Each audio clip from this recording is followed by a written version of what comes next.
Assalamualaikum warahmatullahi wabarakatuh. Materi kita masih itu pengolahan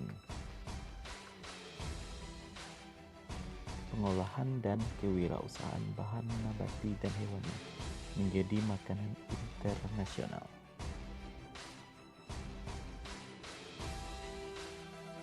Submateri itu ada 5. Pertama, perencanaan usaha makanan internasional. Kedua, perencanaan sistem produksi makanan internasional berdasarkan daya dukung daerah. Ketiga, menghitung titik impas atau break-even point usaha makanan internasional. Yang keempat, promosi produk hasil usaha makanan internasional. Dan yang kelima, laporan kegiatan usaha makanan internasional. Nah, sekarang akan saya bahas itu penerapan sistem produksi makanan internasional berdasarkan daya dukung daerah. Submateri pertama, pengertian dan karakteristik makanan internasional. Yang kedua, teknik pengolahan makanan internasional.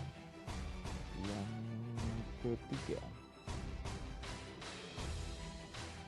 bahan kemas olahan makanan internasional.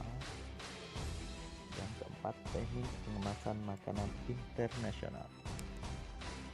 Yang perlu masakan internasional dibagi menjadi 2, yakni masakan kontinental dan masakan kontinental. Apa itu bedanya? Kalau masakan kontinental yaitu masakan yang berasal dari negara yang mempunyai dataran luas seperti Perancis, Inggris, Amerika, Australia, dan negara-negara Eropa.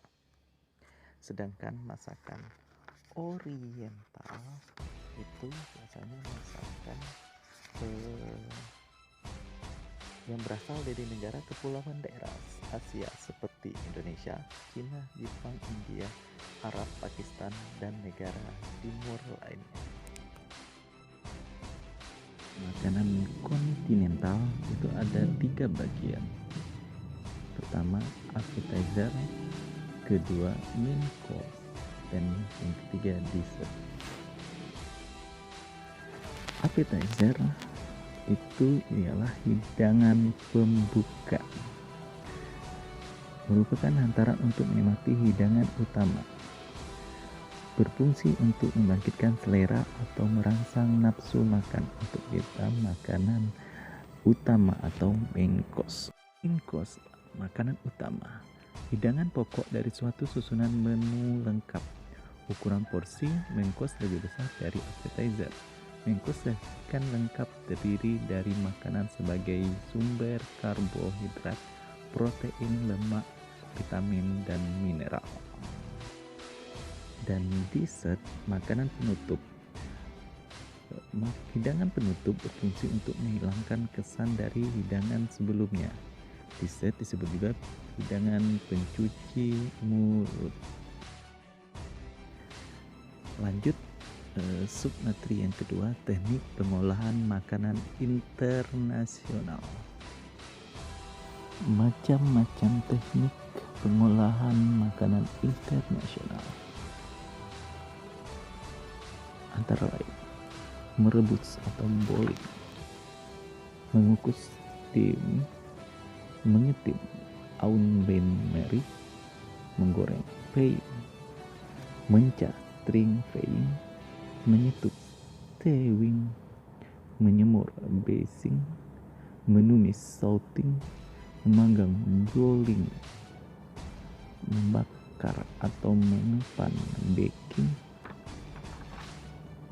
memanir atau coating, memarinir atau marinating, memparsir atau freezing, melandir atau lardir, membardir atau breading, memblasir atau bensing, membuat kaldu making broth or stock, memfilir atau making fillet, mengilasir atau glazing, mengentalkan atau thicken, menjernihkan atau preheating, mengocok atau memukul whipping, mendinginkan atau killing, Dan terakhir, menghidangkan atau serving. Sub materi yang ketiga, bahan kemas olahan makanan internasional. Kemasan adalah kegiatan menempatkan produksi ke dalam wadah dengan segala jenis material lainnya yang dilakukan oleh produsen untuk disampaikan kepada konsumen. Cara-cara pengemasan berhubungan erat dengan kondisi produk yang dikemas serta cara transportasinya. Pada prinsipnya, pengemasan harus memberikan kondisi yang sesuai dan berperan sebagai pelindung bagi kemungkinan perubahan keadaan yang dapat mempengaruhi kualitas isi kemasan maupun bahan kemasan itu sendiri. Submateri yang keempat, teknik pengemasan makanan internasional. Pengemasan merupakan sistem yang terkoordinasi untuk menyiapkan barang menjadi siap untuk ditransportasikan, didistribusikan, disimpan, dijual, dan dipakai. Makanan internasional biasanya menggunakan kemasan yang sudah dibuat secara modern. Fungsi kemasan pun lebih ditekankan pada kenyamanan dan kemudahan untuk dibawa. Bahan yang digunakan biasanya ramah lingkungan, namun dapat tahan dalam jangka waktu lama. Namun, di beberapa rumah makanan, bahan makanan tradisional asli dari negara pun banyak digunakan. Bahkan kemasan itu memiliki arti tersendiri sesuai dengan event pembuatan. Tugas. Lanjutkan tugas 1.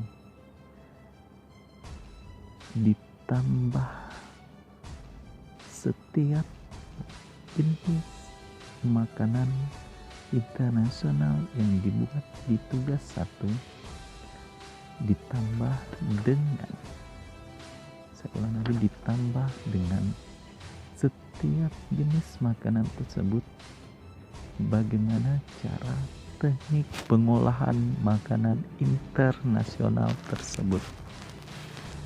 Saya ulang lagi, buat teknik-teknik pengolahan makanan internasional di setiap jenis-jenis makanan internasional yang dibuat di tugas 1.